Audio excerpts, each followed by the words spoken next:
मेरे प्यारे दोस्तों माँ बहनों, अस्सलाम वालेकुम व रहमतुल्लाहि व बरकातुहू। प्यारे दोस्तों, एक मर्तबा सूरह मोहम्मद, सूरह रहमान, सूरह मुज़म्मिल को पढ़ने और सुनने के बेशुमार फ़ायदे हैं, बेशुमार इसकी फजीलतें और बरकतें हैं। हाँ मेरे अजीज़ दोस्तों, अगर आप नहीं पढ़ सकते हैं, पहले हम आपको इन सूरह की एक मर्तबा तिलावत करके सुना देते हैं, बाद में इसके फ़ायदे बताते हैं और आप सबके लिए दुआ भी करेंगे। चलिए मेरे अजीज दोस्तों, अऊज़ु बिल्लाहि मिनश शैतानिर रजीम, बिस्मिल्लाहिर रहमानिर रहीम।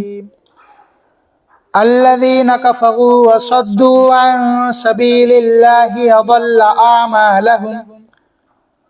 वल्लज़ीना आमनू व अमिलुस्सालिहाति व आमनू बिमा नुज़्ज़िला अला मुहम्मदिन व हुवल हक़्क़ु मिर रब्बिहिम कफ़्फ़र अन्हुम सय्यिआतिहिम व अस्लह बालहुम ज़ालिका बिअन्नल्लज़ीना कफ़रू इत्तबअुल बातिल व अन्नल्लज़ीना आमनू इत्तबअुल हक़्क़ मिर रब्बिहिम कज़ालिका यज़रिबुल्लाहु लिन्नासि अम्सालहुम फ़इज़ा लक़ीतुमुल्लज़ीना कफ़रू फ़ضربوا الرقاب हत्ता इज़ा अस्ख़न्तुमूहु फ़शुद्दुल वसाक़ फ़इम्मा मन्नन बअद व इम्मा फ़िदाअन हत्ता तदअल हर्बु औज़ारहा ज़ालिका वलौ यशाअुल्लाहु लंतसर मिनहुम वलाकिन लियब्लुव बअदकुम बिबअद वल्लज़ीना क़ुतिलू फ़ी सबीलिल्लाहि फ़लन युज़िल्ल आमालहुम सयहदीहिम व युस्लिहु बालहुम व युदखिलुहुमुल जन्नता अर्रफ़हा लहुम या अय्युहल्लज़ीना आमनू इन तंसुरुल्लाह यंसुरकुम व युथब्बित अक़दामकुम वल्लज़ीना कफ़रू फ़तअसल लहुम व अज़ल्ल आमालहुम ज़ालिका बिअन्नहुम करिहू मा अंज़लल्लाहु फ़अहबत आमालहुम अफ़लम यसीगू फ़िल अर्ज़ि फ़यंज़ुरू कैफ़ कान आक़िबतुल्लज़ीना मिन क़ब्लिहिम दम्मरल्लाहु अलैहिम वलिल काफ़िरीना अम्सालुहा ज़ालिका बिअन्नल्लाह मौलाल्लज़ीना आमनू व अन्नल काफ़िरीना ला मौला लहुम इन्नल्लाह युदखिलुल्लज़ीना आमनू व अमिलुस्सालिहाति जन्नातिन तजरी मिन तहतिहल अनहार वल्लज़ीना कफ़रू यतमत्तऊन व याकुलून कमा ताकुलुल अनआम वन्नारु मसवल लहुम वकअय्यिम मिन क़र्यतिन हिय अशद्दु क़ुव्वतन मिन क़र्यतिका अल्लती अख़रजतक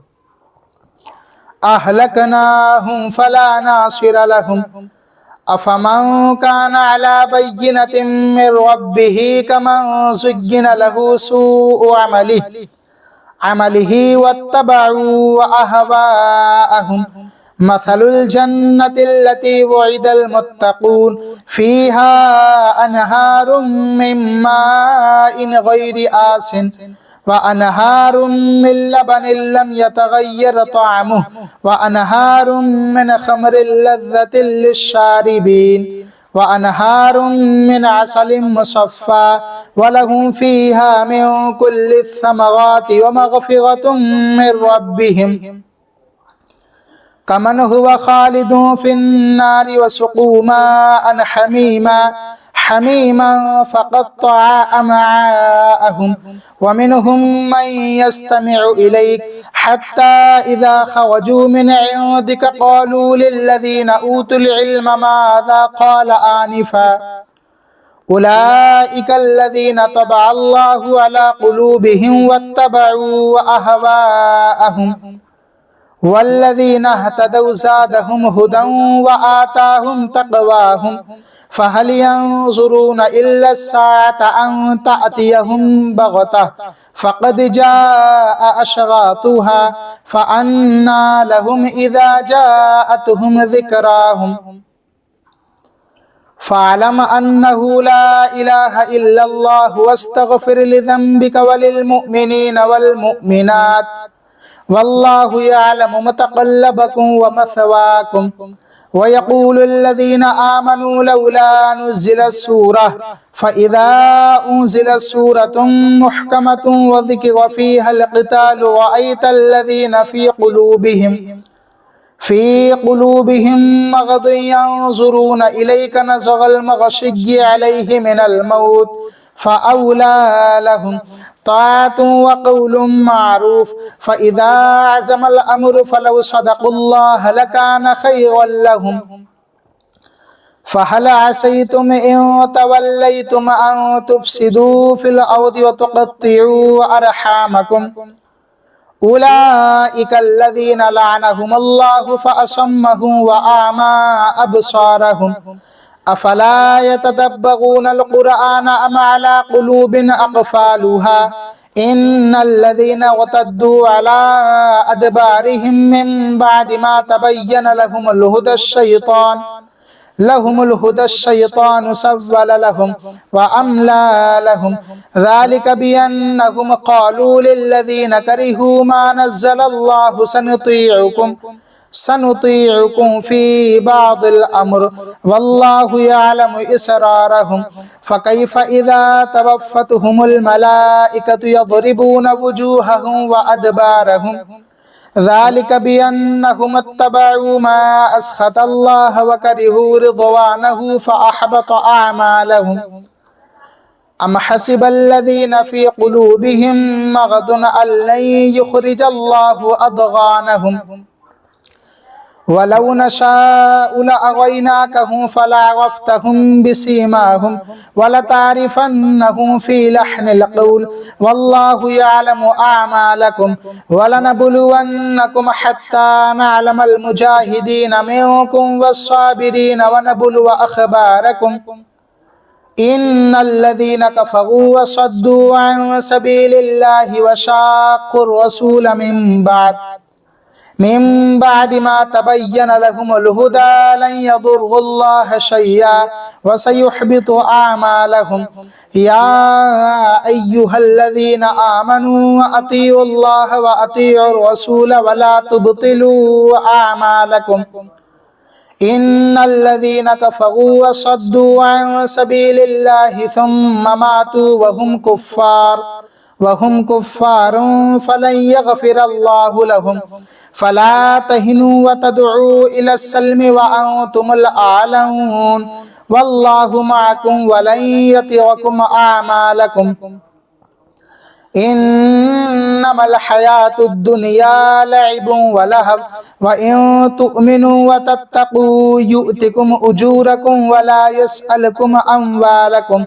إن يسألكموها فيحفكم تبخلوا ويخرج أضغانكم ها أنتم هؤلاء تدعون لتنفقوا في سبيل الله فمنكم من يبخل ومن يبخل فإنما يبخل عن نفسه والله الغني وأنتم الفقراء وإن تتولوا يستبدل قوما غيركم ثم لا يكونوا أمثالكم بسم الله الرحمن الرحيم الرحمن علم القرآن خلق الإنسان علمه البيان الشمس والقمر بحسبان والنجم والشجر يسجدان والسماء رفعها ووضع الميزان ألا تطغوا في الميزان وأقيموا الوزن بالقسط ولا تخسروا الميزان والأرض وضعها للأنام فيها فاكهة والنخل ذات الأكمام والحب ذو العصف والريحان فبأي آلاء ربكما تكذبان خلق الإنسان من صلصال كالفخار وخلق الجان من مارج من نار فبأي آلاء ربكما تكذبان رب المشرقين ورب المغربين فبأي آلاء ربكما تكذبان مرج البحرين يلتقيان بينهما برزخ لا يبغيان فبأي آلاء ربكما تكذبان يخرج منهما اللؤلؤ والمرجان فبأي آلاء ربكما تكذبان وله الجوار المنشآت في البحر كالأعلام فبأي آلاء ربكما تكذبان كل من عليها فان ويبقى وجه ربك ذو الجلال والإكرام فبأي آلاء ربكما تكذبان يسأله من في السماوات والأرض كل يوم هو في شأن فبأي آلاء ربكما تكذبان سنفرغ لكم أيها الثقلان فبأي آلاء ربكما تكذبان يا معشر الجن والإنس إن استطعتم أن تنفذوا من أقطار السماوات والأرض فانفذوا لا تنفذون إلا بسلطان فبأي آلاء ربكما تكذبان يغسل عليكما شواظ من نار ونحاس فلا تنتصران فبأي آلاء ربكما تكذبان فإذا انشقت السماء فكانت وردة كالدهان فبأي آلاء ربكما تكذبان فيومئذ لا يسأل عن ذنبه إنس ولا جان فبأي آلاء ربكما تكذبان يوغف المجرمون بسيماهم فيؤخذ بالنواصي والأقدام فبأي آلاء ربكما تكذبان هذه جهنم التي يكذب بها المجرمون يطوفون بينها وبين حميم آن فبأي آلاء ربكما تكذبان ولمن خاف مقام ربه جنتان فبأي آلاء ربكما تكذبان ذواتا أفنان فبأي آلاء ربكما تكذبان فيهما عينان تجريان فبأي آلاء ربكما تكذبان فيهما من كل فاكهة زوجان فبأي آلاء ربكما تكذبان متكئين على فرش بطائنها من استبرق وجنى الجنتين دان فبأي آلاء ربكما تكذبان فيهن قاصرات الطرف لم يطمثهن إنس قبلهم ولا جان فبأي آلاء ربكما تكذبان كأنهن الياقوت والمرجان فبأي آلاء ربكما تكذبان هل جزاء الإحسان إلا الإحسان فبأي آلاء ربكما تكذبان ومن دونهما جنتان فبأي آلاء ربكما تكذبان مدهامتان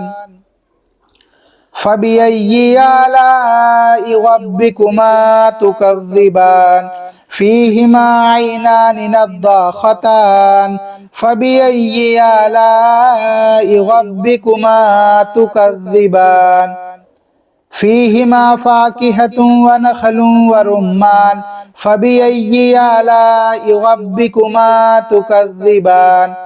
فيهن خيرات حسان فبأي آلاء ربكما تكذبان حور مقصورات في الخيام فبأي آلاء ربكما تكذبان لم يطمثهن إنس قبلهم ولا جان فبأي آلاء ربكما تكذبان متكئين على رفرف خضر وعبقري حسان فبأي آلاء ربكما تكذبان تبارك اسم ربك ذي الجلال والإكرام بسم الله الرحمن الرحيم يا أيها المزمل قم الليل إلا قليلا نصفه أو انقص منه قليلا أو زد عليه ورتل القرآن ترتيلا إنا سنلقي عليك قولا ثقيلا إن ناشئة الليل هي أشد وطئا وأقوم قيلا إن لك في النهار سبحا طويلا واذكر اسم ربك وتبتل إليه تبتيلا رب المشرق والمغرب لا إله إلا هو فاتخذه وكيلا واصبر على ما يقولون واهجرهم هجرا جميلا وذرني والمكذبين أولي النعمة ومهلهم قليلا إن لدينا أنكالا وجحيما وطعاما ذا غصة وعذابا أليما يوم ترجف الأرض والجبال وكانت الجبال كثيبا مهيلا إنا أرسلنا إليكم رسولا شاهدا عليكم كما أرسلنا إلى فرعون رسولا فعصى فرعون الرسول فأخذناه أخذا وبيلا فكيف تتقون إن كفرتم يوما يجعل الولدان شيبا السماء منفطر به كان وعده مفعولا إن هذه تذكرة فمن شاء اتخذ إلى ربه سبيلا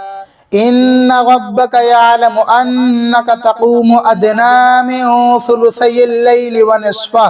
ونصفه وثلثه وطائفة من الذين معك والله يقدر الليل والنهار علم أن لن تحصوه فتاب عليكم فاقرؤوا ما تيسر من القرآن علم أن سيكون منكم مرضى وآخرون يضربون في الأرض يبتغون من فضل الله وآخرون يقاتلون في سبيل الله فاقرؤوا ما تيسر منه وأقيموا الصلاة وآتوا الزكاة وأقرضوا الله قرضا حسنا وما تقدموا لأنفسكم من خير تجدوه عند الله هو خيرا وأعظم أجرا واستغفروا الله إن الله غفور रहीम। तो मेरे अजीज दोस्तों, आप सभी ने एक मरतबा सूर्य मोहम्मद, सूर्य रहमान, सूर्य मुज़म्मिल की तिलावत को सुना है। अब मैं आपको इनके फ़ायदे बताता हूँ, एक मरतबा पढ़ने और सुनने के क्या क्या हैं। हाँ मेरे अजीज़ दोस्तों, आप भरोसा करें। पहली बात, सूर्य मोहम्मद कुरान शरीफ के 26वें पारे में मौजूद है। सूरह रहमान कुरान शरीफ के 27वें पारे में मौजूद है। सूरह मुज़म्मिल कुरान शरीफ के 29वें पारे में मौजूद है। मैं इसलिए बता रहा हूँ कि आप चाहें तो इन सूरे को रोज़ाना पढ़ भी सकते हैं, नहीं पढ़ सकते हैं, आपके आगे कोई मजबूरी है या फिर आपको कुरान सही तरीके से पढ़ना नहीं आता है, इसीलिए हमने अल्हम्दुलिल्लाह मैंने खुद इस वीडियो में इन सूरे को एक मरतबा पढ़कर सुनाया है, इनकी तिलावत की है। तो आप रोज़ाना सिर्फ सुन ही लिया करें। जितने फ़ायदे पढ़ने के हैं उतने ही फ़ायदे सुनने के हैं। सारी बात नियत पर है। आप नियत पूरी रखें,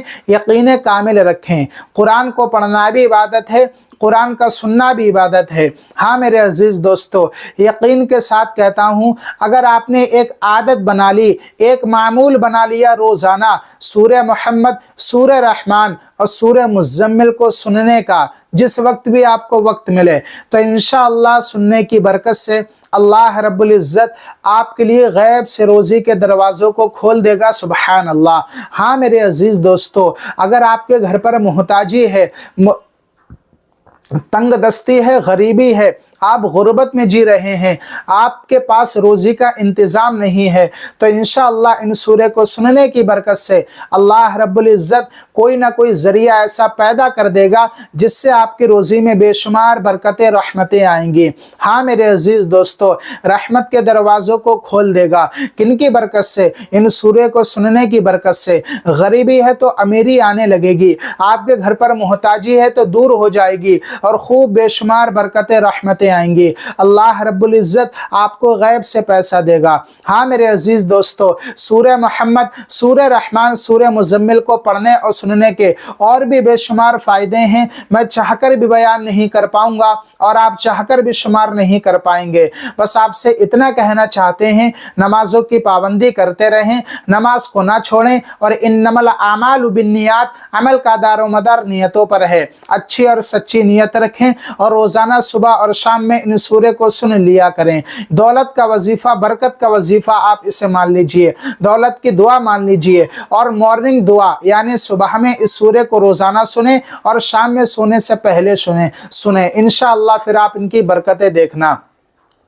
चलिए आप सबके लिए अब दुआ करते हैं। आप कमेंट बॉक्स में एक मरतबा आमीन ज़रूर लिख देना। अगर अल्लाह ताला ने हम में से किसी एक के आमीन को पसंद कर लिया और अपनी बारगाह में कबूल कर लिया तो हमारी तमाम दुआएं कबूल हो जाएंगी।